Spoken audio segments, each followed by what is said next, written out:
Yahoo. So we will do Advent calendar 2025 day 6. It's be almost a week. Let's start with that. 666. There we go. 6 is a little tiny. Good morning. Tennessee, go Team Berry. James, go Team Berry. Ohio. Oh, purple.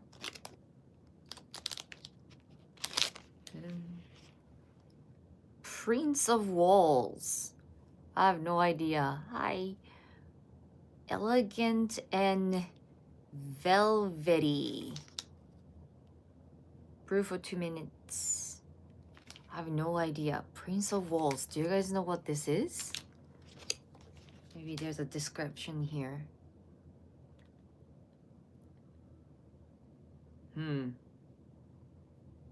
Doesn't really say anything. Just name of the prince in the UK. Smoky. An elegant smell. Drink a straight tea. 2 minutes.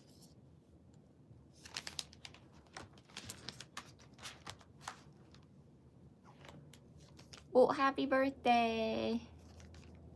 Good morning. So let's try this Prince tea.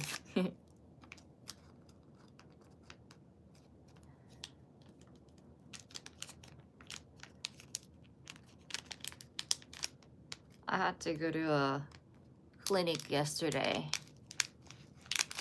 Different type of clinic. I have to go to a hospital for this MG thing, but I go to different clinics, and that's like, you know, monthly thing, nothing particular.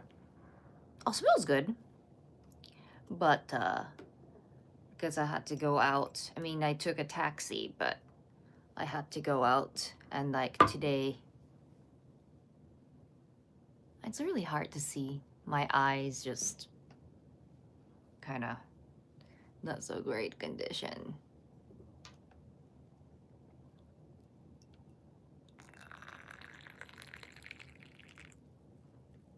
Really like the color from yesterday, like very red, but today is like kind of like gold. I mean, it's a nice color. It's gold. 2 minutes. And Dawn, go Team Berry, good morning. Yeah, so yesterday morning, because I had like almost like 2 full days off, I was doing like work and stuff at home. And Wayne, go Team Berry. But yeah, the ruby red yesterday was like really nice color. But so yesterday morning I was kind of feeling well. So like, oh, maybe I can just go out, and going to the clinic won't be too big of a deal. But after coming home, it's getting worse and worse.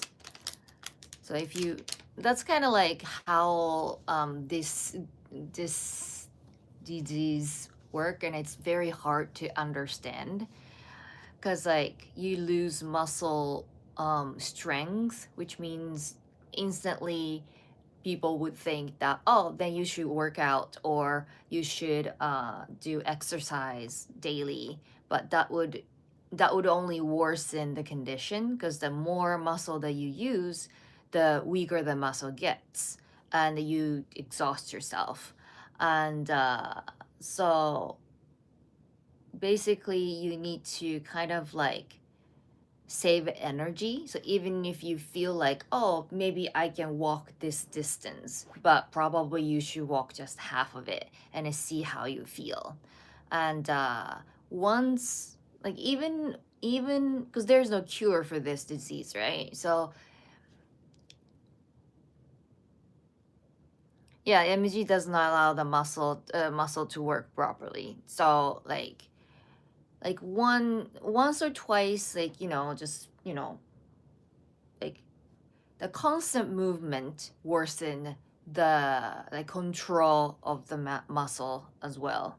So yesterday I was like carrying some like stuff, like very light stuff, but like when I have to like hold something like this, like shopping bag or something, and then gradually, like just grabbing like this is fine, but like gradually, like, and I dropped it.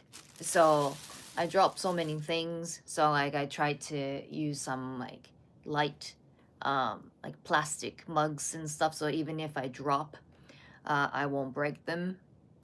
Or like walking is the same. Like once you start walking, it's fine, but uh, the more you walk, the like you start kind of like hard to control the legs and stuff like that. So yeah, and I'm trying to see like how much of the like rest would recover my body for the next day, and then the vice versa. So like how much of my movement from the previous day would carry to the next day. So yesterday yesterday I had to go out a little bit. I didn't walk much, uh, but then after I came home towards the evening, not only like affected my like arms and legs, but also like it started affecting my swelling as well. So that was like the main thing that happened when I was in a hospital, that couldn't start. Uh, I couldn't swallow food, and that's kind of the reason why I had to go through the blood cleaning and everything. And I also have like a breathing condition as well. So yesterday, like my breathing was fine, but that affected my swallowing as well at the in the evening. So dinner was kind of tough. Um, so and then today, usually my eyes you normally fine in the morning, and then start like going like get kind of like the eyelid start to like lower as the day goes by, but started from the morning. Oh, it started with gold and now it's like bronze.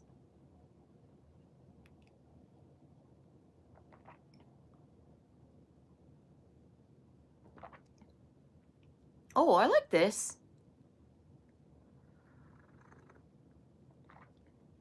Oh, this is actually really good. I don't know about smoky though. Not really smoky. But kind of similar to black tea, but then it's not as strong as black tea. This might be my favorite.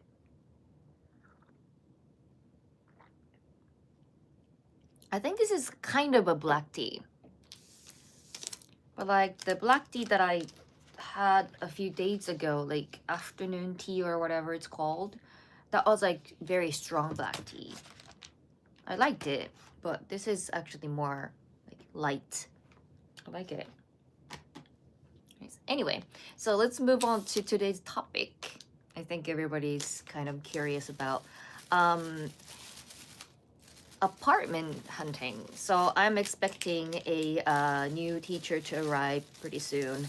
And so we have to get on to the apartment hunting. We have been actually trying to narrow down options and hopefully just sign the contract and everything before they arrive. However, so I have done this before, but depending on the city, depending on the owner, depending on the management company of the apartment, all the rules are little different. And so every time you have a like a kind of like a middleman always. You can't you can directly contact the owner or like landlord or the management company. So usually I don't know. I don't know if anything is similar in your country, but here in Japan, usually when there is an apartment, there is the landlord.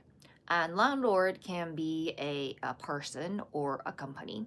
And especially when it's a person, they don't want to do all the like managing tasks. So they usually pay some management fee to a management company, which is a real estate agent. And they take some fee from the owner, but um, they would do the inspections of the new tenant, or they collected the rent or anything like that.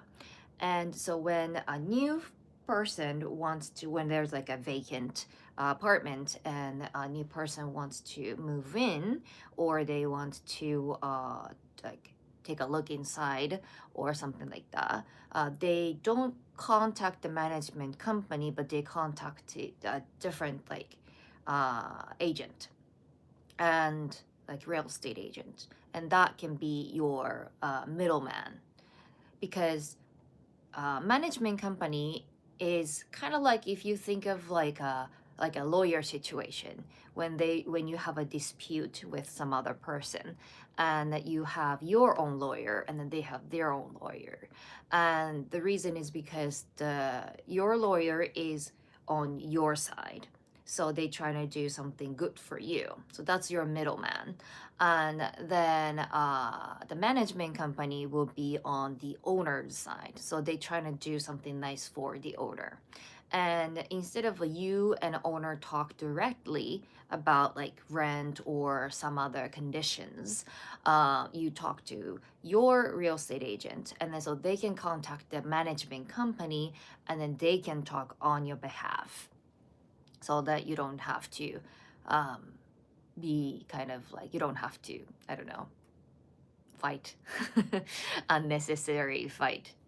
And so when, as a Japanese person, finding an apartment isn't too difficult, of course, but as a foreigner, um, I think it's getting easier and easier to find an apartment. But still, there are some apartments that say from the beginning that they are like, okay, no foreigners allowed.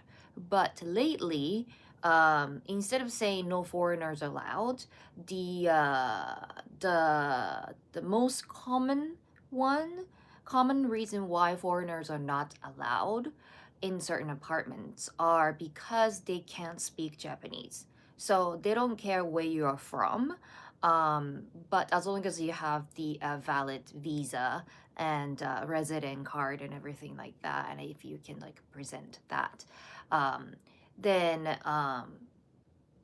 you, as long as like your um, the rent is within the reasonable amount, then that's fine. However, um, they they would ask if you can communicate in Japanese. So if you can't communicate in Japanese, then um, that would narrows the options, because management companies and landlords are worried about like when something happens, they can't communicate with you, and so that's kind of the main issue, I guess. And all the notice will be written in Japanese, and so I mean, like if it's like notice, I think you can use the Google Lens or something and then translate it. But if they like call you or something like that, and but I think that's the hardest part. And but some apartment have, or some real estate agents have this like translate service, that if you pay like $10 per month or something, they would have like a translation service. So when you need to, when I don't know how it works particularly, but when something happened and when you get a call from your management company, let's say, and then you can call the translation company that you pay monthly, and then they would translate everything for you. And um, if management company happens to have that service, I would recommend that you pay for that because it's not that much money, just like $10 or $20 per month. And then that would allow you to get into the apartment, and yeah, should do that. But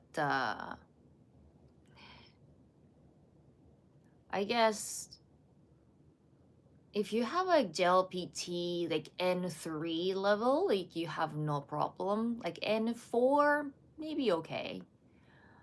But yeah, it's just like communication.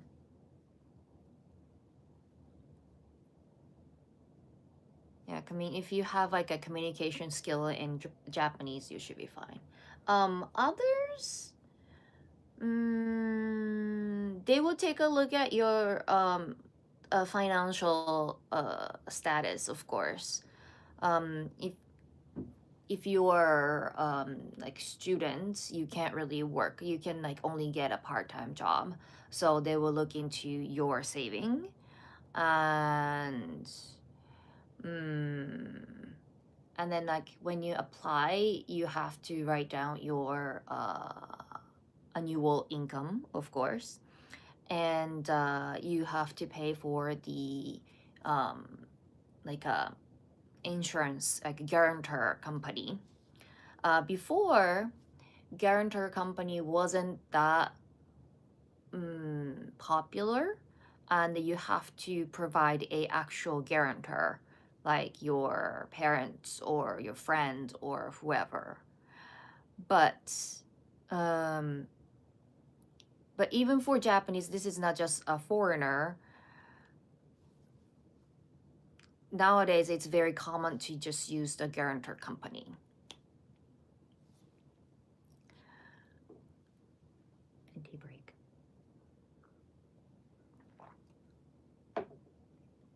Anything else?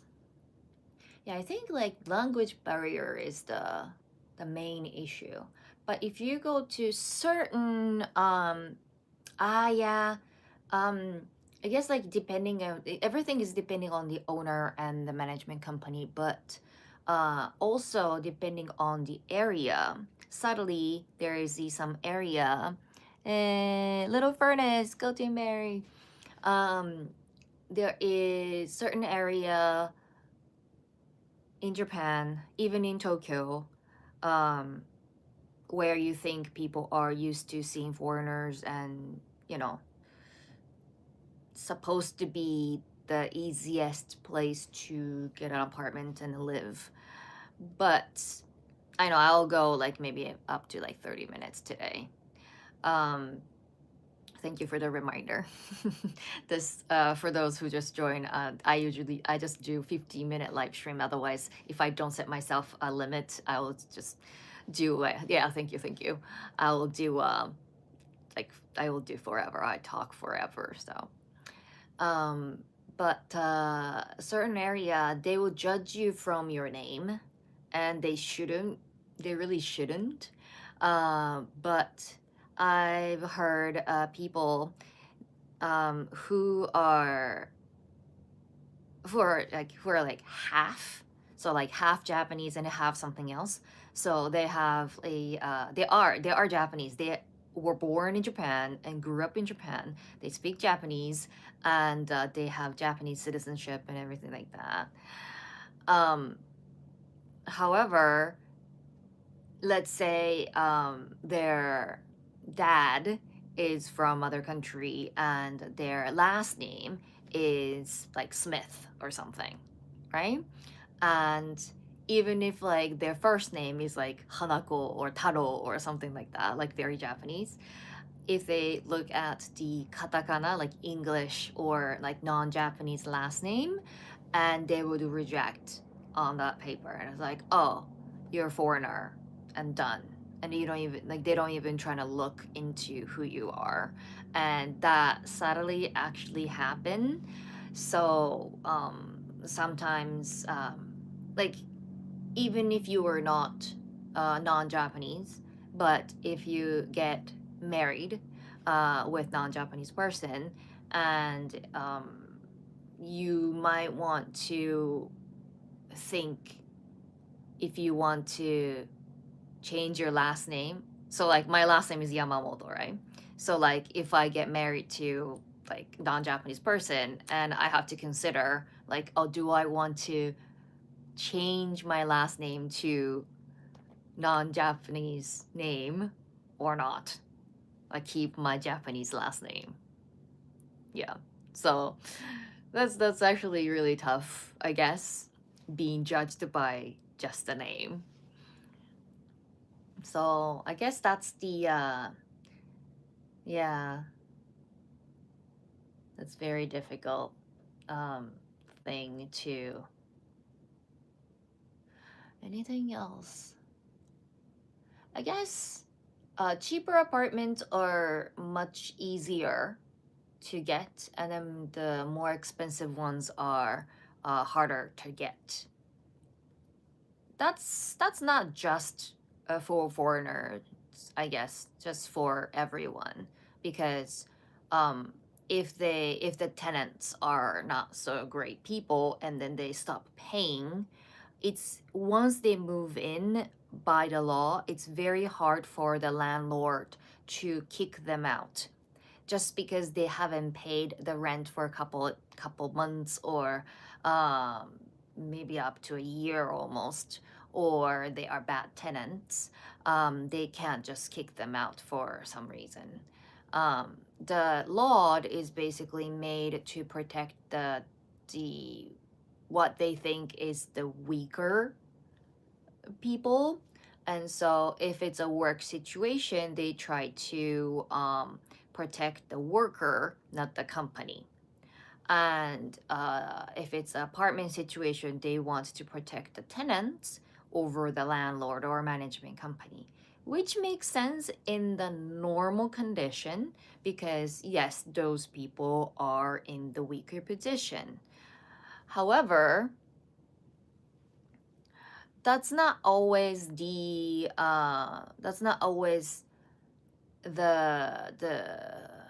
the case.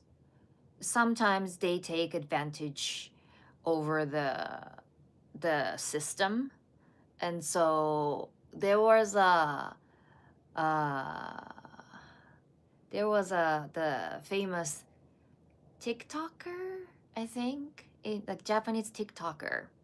um she got eventually got how can what is it called, uh not evacuate,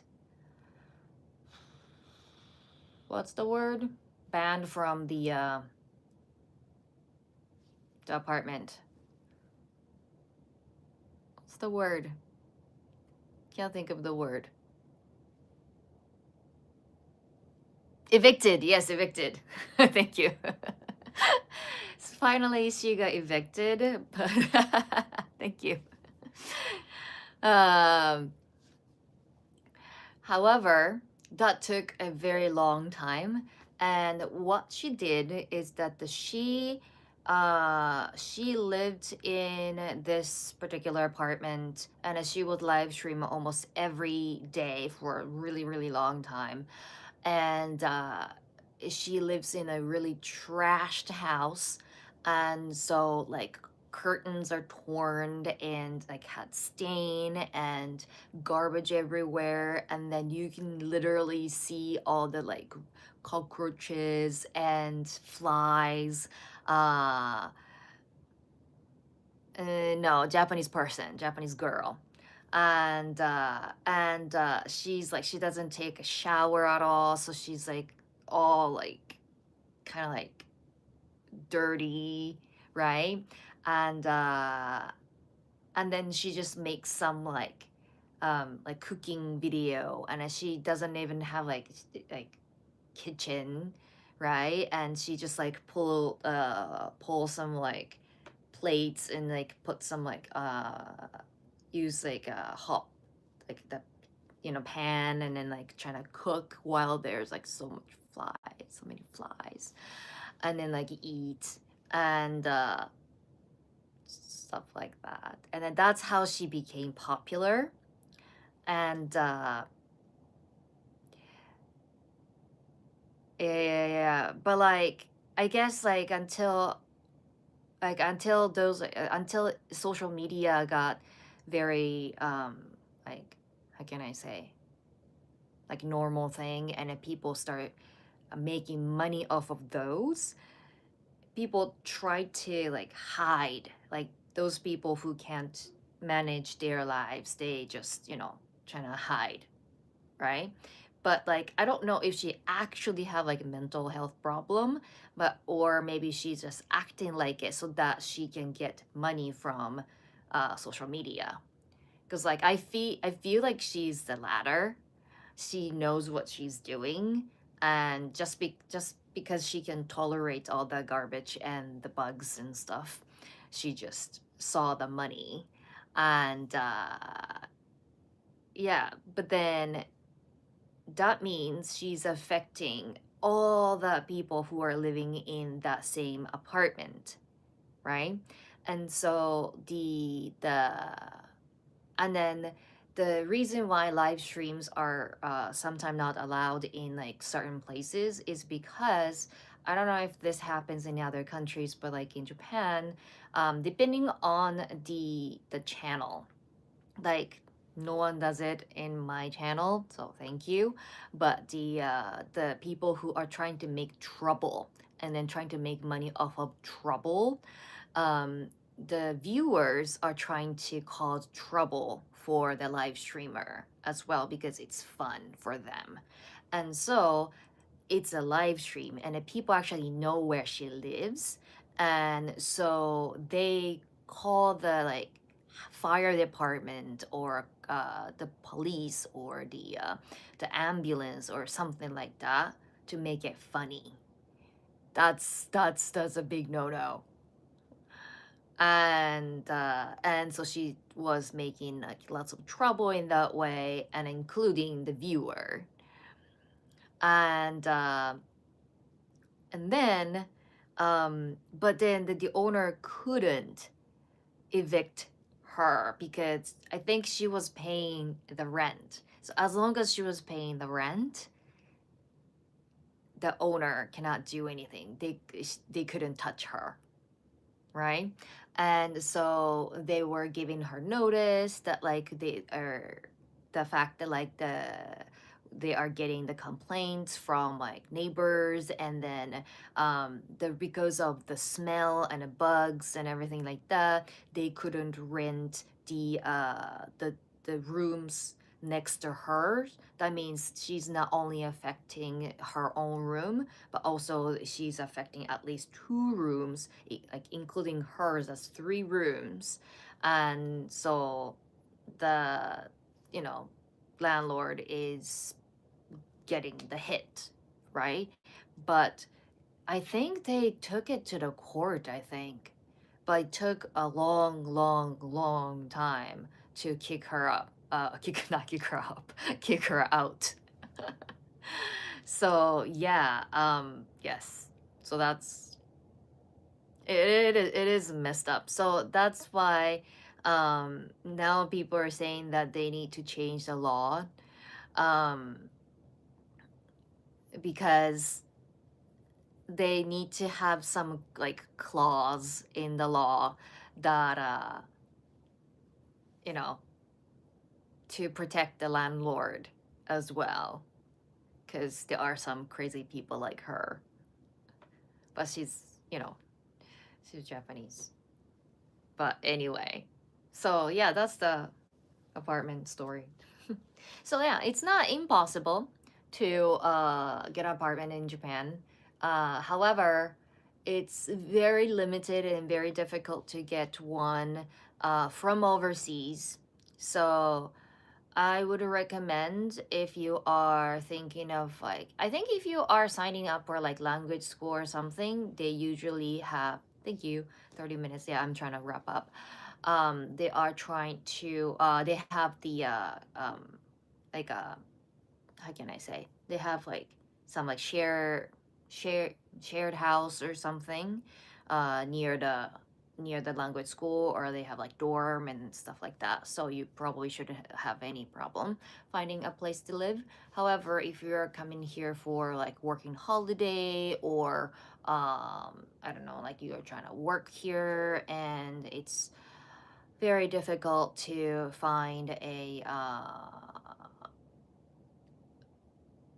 yeah, LGBT people, yeah, that's also very difficult. I guess nowadays it's not too much, but I would say you don't have to disclose that.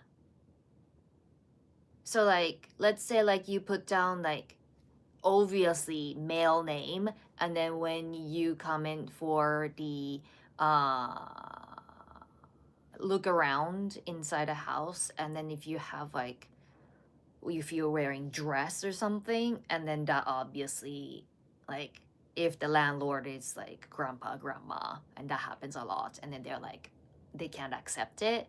However, for that one day, why don't you just wear, jeans and t-shirt, you know what I mean? um and that situation doesn't really happen in, especially Tokyo. You don't really you never, I never met my landlord. So usually, as long as you trying to openly disclose that, should be fine. But I guess if you want to live, you can just like, you can rent a place as long as the place is like available for two people. So this room is actually available for two people. So if I want to, and it doesn't have to be a couple. So I can say like, oh, I'm sharing this room with my sister, for example, or or if I say like, oh, I'm sharing this room with my friend, or something like that. And anyway, only one person can be responsible for paying the rent.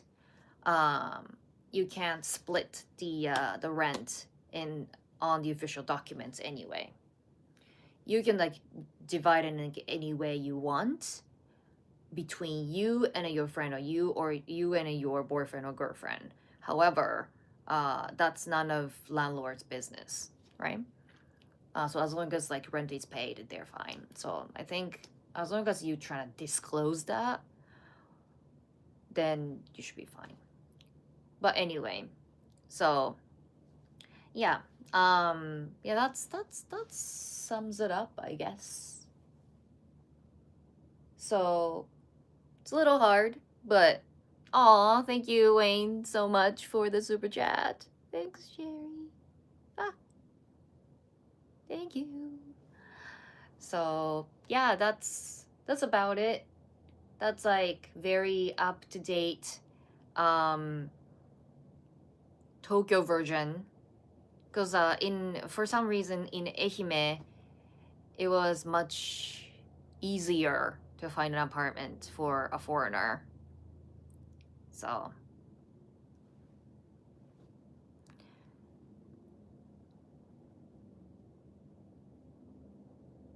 is it the same place we've seen Norm's channel? Yeah, yeah, yeah. I mean, like, I live by myself, but like, you can. I saw it in a contract that you can live here with up to two people. No kids are allowed, no pets are allowed, no music instruments are allowed, but you can live up to two people. I have heard like two people voices in other rooms, so I think there are some like young couples living in this apartment, but I wouldn't. You've seen Norm's video, right? This is like 1K, one kitchen, like kitchen and one main room. This is for one person. Anyway, all right. So thank you so much for joining, and I will see you tomorrow. Bye bye. Yeah, finding a place to place that allow instruments are very, very difficult, and it can be very expensive.